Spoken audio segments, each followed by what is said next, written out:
DeepSeek, une IA chinoise qui est sortie depuis quelques jours à peine, est en train de faire trembler complètement la communauté.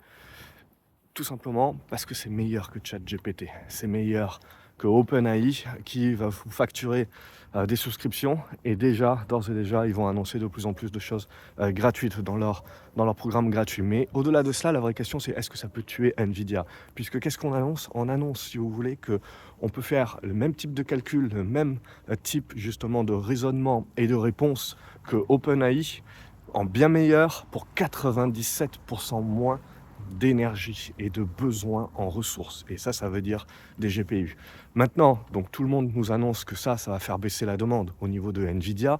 Ce qu'il faut également prendre en considération, c'est que pour l'instant, DeepSeek ne fait que du texte, fait pas de vidéo, fait pas un petit peu des choses, des calculs un petit peu plus gourmands. Donc là, il y aura besoin quand même d'une capacité de calcul avec des GPU et des GPU de Nvidia. Et on sait très bien que c'est sous embargo sur la Chine. Et comme de par hasard, vous avez une hausse justement des exportations à partir de Singapour.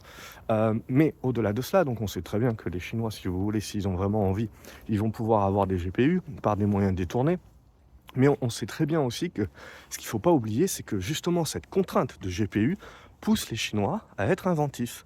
Et DeepSeek, c'est une open source, donc ça veut dire qu'on va pouvoir voir débarquer énormément de choses nouvelles avec ça, programmées. Bref, je ne suis pas un spécialiste de la question, mais ce que ça veut dire, c'est qu'à un moment donné, si vous voulez, le capitalisme, même si ça provient de la Chine, c'est disruptif. Donc on a une nouvelle disruption qui va faire baisser les coûts, tout simplement, baisser les besoins énergétiques.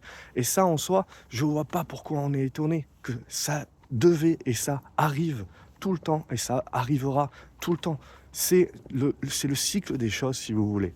Donc quand on voit Nvidia et les perspectives, forcément, il y aura un trou d'air, forcément, à un moment donné, il y aura des besoins moindres, parce que comme tout le monde fait la course en même temps, ça vous crée un bullwhip effect avec une demande énorme sur un laps de temps réduit. Mais si vous voulez, vous n'allez pas changer les machines tous les 4 matins. Donc, in fine, à un moment donné ou à un autre, il y aura besoin de moins de financement, il y aura besoin de moins de tout ça et de moins de commandes. Et vous aurez, comme on a eu dans tout un tas d'autres industries, à un moment donné, des surcapacités. Et quand vous avez des surcapacités, je veux dire, on voit même ça dans les boissons énergétiques de Celsius. À un moment donné, vous avez du surstockage, surcapacité, vous vendez moins, puisqu'il y a une phase d'attente ou qu'il y a moins de besoin de ressources, comme avec DeepSeek éventuellement. Et donc, à un moment donné, ben voilà, il y a du stock qui a été fait et il faut épurer ce stock. Et donc, vous commandez moins. Et c'est là où vous aurez les trous d'air. Mais quelque part, je veux dire, ça remet absolument rien en cause par rapport au succès d'un certain nombre d'entreprises. C'est juste qu'à un moment donné, vous avez un cycle de marché.